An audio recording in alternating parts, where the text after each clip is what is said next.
Paliwayway pa lang ang sikat ng araw ay napuno na ng mga nag-ehersisyo ang paligid ng Heritage Park kanina, kung saan pagkatapos mag-jogging ang walking ng ilan ay dumiretso naman ito sa loob para bisitahin ang kanilang mga mahal sa buhay. Habang para kay Nanay Franz, panahon naman ito para bisitahin ang kanyang matalik na kaibigan. Sino po ang bibisitahin niyo po ba? Si Yolanda de Polonia, Ano niyo siya, ma'am? my best friend. Gaano kayo katagal mag-best friend? Since 1980, Then ilang years niyo na siya binibisita dito, ma'am? every year naman. Basta Basta kaya, ma'am. kaya oo.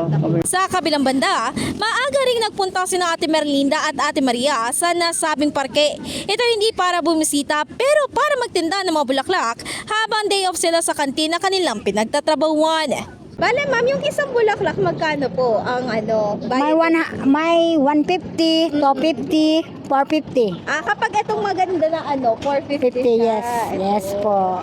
Then, ito po, 250, 250 and then 150. 150. Sa ganito, ma'am, bali ang patong lang, ma'am, namin, pag 250 to, 50 lang. Dito, ma'am, 100. Kung mabinta namin ng kasi 350, 250, 350, 50 din lang. 50-50 lang, ma'am. Bago naman tuluyang magtanghalian ay nagkaroon din ng sagian ng dalawang sasakyan sa papasok na naturang parke na di kalaunan ay naresolba rin. Habang sa oras na ito, patuloy pa rin nga ang pagdagsa ng publiko sa naturang lugar para bumisita. Aalala, nagsagawa kaninang tanghali ng pagbisita si Taguig Mayor Lani Cayetano habang tumapak na rin kaninang tanghali sa mahigit 20,000 bilang na mga bisita.